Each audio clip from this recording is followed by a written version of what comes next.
In a democratic society, the role of media is critical in three main ways. Number one is it holds our elected leaders accountable. Number two, it gives the people a voice in public discourse on a variety of issues. And number three, it provides information to the public about these policy issues that are being debated at the political level. Well, they say the government is dumping chemicals on us to control or manipulate the weather. And they say the unusual looking jet trails in the sky are actually chemical-laden chemtrails. It's a belief gaining popularity here in Colorado. So, is there really poison in the sky? A way of fighting global warming by putting chemicals like aluminum and barium into the atmosphere to create clouds which reflect the sun's rays. Geoengineering is to make a change which is unnatural. She says the suspicious-looking sky shows the government is already experimenting with the weather. And that's why health department records show a sharp increase in barium and aluminum in California's water supply. Why would we be finding barium and aluminum and other chemicals in our drinking water and have man-made clouds persisting for 20 hours or more? But 172 bills before the U.S. Senate right now calling for more weather modification programs. And while scientists say it's one way to reduce greenhouse gases, opponents say the consequences could be devastating. So, considering the environmental ramifications and David Suzuki's unwillingness to discuss weather modification, chemtrails, or geoengineering, I've heard your message. Chemtrail guys on dog meat all the time. Chemtrail guys on dog meat all the time. I'd like to quote a specific piece of legislation to get your response. Sure. The Weather Modification Information Regulations, CRC C-1604, regulations prescribing the registration and provision of information respecting weather modification activities within Canada and Canadian waters, published by the Minister of Justice. Schedule 2, F, materials emitted or dispersed into the atmosphere including class, physical state, size, generic, and common name, chemical composition, quantities, rates, hours, and times of emission or dispersion. And G, aircraft log data, flight plans, including identification to the purpose of flights. Yeah. Here's my question. What support are you prepared to offer for a Freedom of Information Act request to the Assistant Deputy Minister of Science and Technology, Dr. Mark Fortin, to identify the companies or agencies that are spraying in our skies?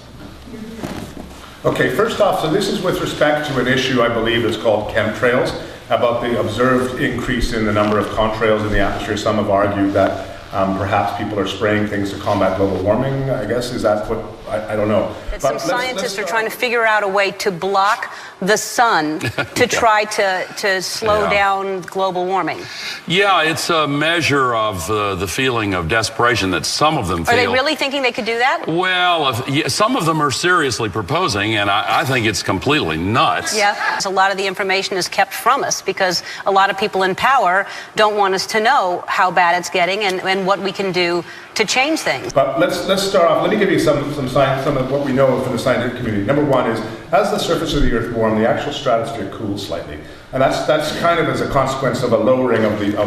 Well, it's a projected. That's really not my question, though. No. But I have to give you the background. The reason why I have to give you the background is that first off is that there is observations that are spurning some of this concern that I think are being misinterpreted. The cooling of the stratosphere has led to an increase in the observed condensation of water in the jet fuel of various planes that people will think are somehow experimentally produced. Now, to combat... It's written in the legislation, Mr. Weaver. No, I know that to combat global warming, to put particulate matter like that and create contrails in the atmosphere is madness. The reason why, those are ice crystal clouds that actually warm further. These are known as cirrus clouds. Cirrus clouds and contrails actually warm the Earth more. So it would be madness to actually do it for this. The type of, I don't know that particular piece of legislation, but I have seen some of the stuff that's being circulated. You know, I have colleagues in the Environment Canada who are involved in an experiment called GeoMIT, which is where you have an intergovernmental, a bunch of people who are doing research to investigate the climatic consequences of this in models, not in reality, and they come out with recommendations that this is madness because, you know, you start to mess around with this and you're creating Asian monsoon failures in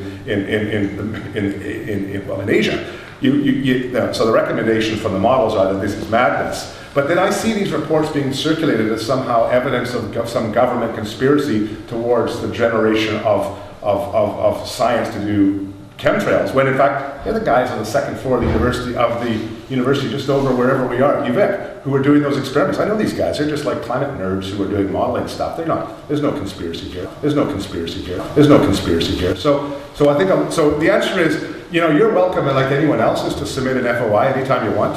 I'm not going to do it for this because I frankly think that there are far more important issues out there, and this is not one that I'm willing to spend a lot of time on. I don't know what they're doing in Alberta in terms of weather modification. Weather Modification Inc. operates out of Alberta. Well, there has been a history of trying to do cloud seeding for agricultural purposes. There is a history in Canada of that, whereby, and also in Europe, actually going back for many years, they used to fire cannons into thunderclouds to try to make the hail particles small. I'm wondering there may be some of that going on. What about the iron filings in Haida Gwaii? They dumped all those iron filings. Absolutely opposed to that. See, that's pollution. See, they're doing this, but where's the oversight? Well, they got into trouble for that from the federal government because there was an organization in California, I forget the name of it, that came up and convinced the Haida Gwaii to do some experiments by dumping iron filings to seed the carbon, because it was iron limited, to enhance uptake. And then what the idea was that you would see an effect on return salmon. There's no evidence for that. We know that iron is limiting, and we know, for example, when a volcano went off underground and put in iron into the ocean, there was enhanced phytoplankton activity. Pollutes our bodies. I just want to know that you support me in protecting people and the environment from rogue companies. I'm absolutely opposed to geoengineering, just so you know, absolutely opposed to it. And I would encourage you to email David Keith, because he is a good guy and he will respond to your email. I'm absolutely opposed to geoengineering, just so you know, absolutely opposed to it. Unequivocally, I agree with you there. Terrible idea, right? Stupid idea. You could get that on camera, put it on the web. Absolutely stupid idea. Geoengineering is ridiculous. Here's the analogy. I say this. So if they are doing it, then would you call for a moratorium on geoengineering? Yeah, people should be brought before, because there's actually law that you're not allowed to do it. Absolutely. There's international law that says you can't do it. Yeah. Okay, thank you. There's this Center for International Governance and Innovation, University of Waterloo. I know those guys. $34 million in funding from the Canadian government. One of their 4 core planks is to support Agenda 21 and geoengineering. Yeah, I don't know about. I'd like to ask a question. Okay, go ahead. Okay, thank you. The IPCC, pardon me, has cited the International Risk Governance Council. I don't know who they are. Well, they're an attaché with the IPCC, Intergovernmental Panel on Climate Change. Yeah, right. Those guys, and they were just saying that, inciting a David Keith of the. I know David Keith. Yeah. Yes. As a way to partially counter the warming that we're going to see from carbon dioxide, we would deliberately put reflective aerosols of various kinds, sulfates or alumina, not aluminum, alumina difference, in the stratosphere. Nobody is doing this that I have any evidence of. I mean, of course, people might be, but I don't have any evidence of it. And he was just saying that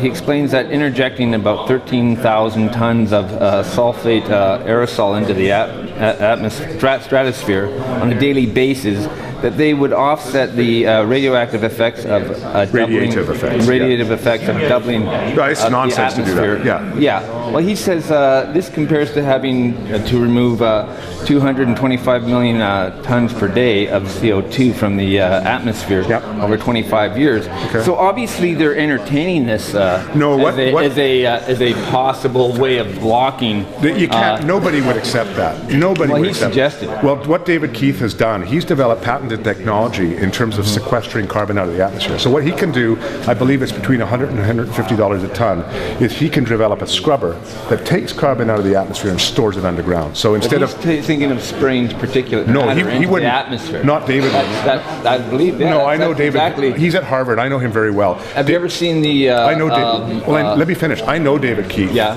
I've met him many times. He used to be at the University of Calgary. His big contribution to science of recent years is the development of patented scrubbing technologies. He would argue that it's nonsense, it's madness to put sulfates in. What he would say is, why do that when I can scrub carbon out myself? How is he going to do that? I don't know the technology of scrubbing. They could do it now. I mean, there are natural photosynthesis processes. There's enhanced, weathering processes. He's got patented technologies. Ask him. I mean, he's a good guy. He'll email you. Ask him. Yeah, well, he's saying that it would be cheap, and it would be it's about it'd be cheap, fast, and imperfect. Citing that geoengineering that they could pull this off. I don't want to depress you too much. The problem is absolutely soluble, and even soluble in a way that's reasonably cheap. Cheap meaning sort of the cost of the military, not the cost of medical care. Cheap meaning a few % of GDP. This is really important to have this sense of scale. And it would be an effective way to obstruct the radiation. The reason why particulate matter. You wouldn't want to do that. The reason why you don't want to do that. So are you saying then that if this is occurring, that you as an environmentalist would be opposed to it? Of course. Okay, so have you ever heard of the Carnicom Institute, Clifford Carnicom? I actually interviewed the gentleman. No, but before you finish, let me say something. The reason why you wouldn't do the particulate matter, we are putting sulfates in anyway because it's a byproduct of coal combustion. So there's tons of that stuff. Well, actually, we are spraying the atmosphere with particulate matter. Okay, it's called aerial spraying. Okay, I don't believe that, spraying. but you do. But clearly, so that's fine. But if we were doing that, it would be madness because we would affect. URL. If you look that up, I interviewed him myself. We would affect the Asian monsoon, the Indian monsoon, other monsoons. You wouldn't want to do this. So I'm. Well, actually, it is being done. Okay. And we have the documentation to verify it at the Carnicom Institute. Okay, well, and I interviewed the gentleman myself, so you can actually look that up and hear the counter argument. So we got your point. That's great. Thanks for the point. I do accept it. I think it would be madness if we were doing that. This conspiracy theory does not have an iota of truth. The U.S. military conducted experiments to bring weather to the battlefield. The U.S. went to bringing the battle into the atmosphere above the battlefield. 50 cloud seeding runs are conducted. 82% of the clouds seeded produce rain within a brief period. The goal of Operation Popeye was to extend the monsoon season and create an inordinate amount of rainfall by seeding clouds over the Ho Chi Minh Trail. They did succeed in generating rain. They did succeed in turning the Viet Cong resupply route into a quagmire of mud. Are we stewards of nature's, or has nature been given to us to use as we see fit, knowing that that God will take care of us no matter what we do? We know this. This is a group that's this conspiracy theorist group that believes that World Trade Center is all hoax and that chemtrails are out there, and that probably Apollo 13 was actually staged in Hollywood. So you go to an engineering firm and you want this done. They don't say this is hard or unusual. They say, okay, yes, we could do it. Aerosol geoengineering looks like it is so cheap that the cost is basically not going to be an issue. That means that implementation decisions will be risk-to-risk decisions. The risk of doing it against the risk of not doing it. We're to separate out the toxicological. So the alumina, we've only begun to research and published nothing. We haven't done anything serious on alumina, and so there could be something terrible that we'll find tomorrow. We haven't looked at it. The thing that people seem to be talking about is large-scale spraying of something from commercial or non-commercial aircraft. And to spray anything at large quantities, you've got to have a supply chain. And so the most obvious way to expose this supposed conspiracy is documents from that supply chain. Well, part of my job in bioenvironmental engineering was to approve hazardous materials that came on the base. So whether you were using a simple spray can of paint or you were ordering an oil solvent to degrease airplanes, I sat at a computer and I approved those hazardous materials on base and tied them to a process and a building. Now there's certain things we all know in the military that are classified, right? Yep. So even though I had a security clearance, it says a need-to-know basis.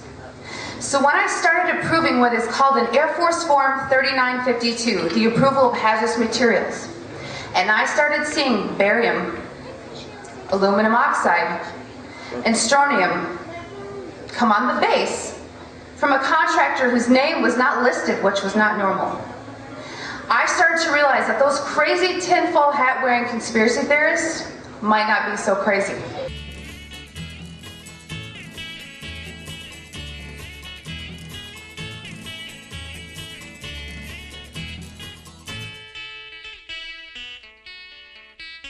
There's no conspiracy here. There's no conspiracy here. There's no conspiracy here.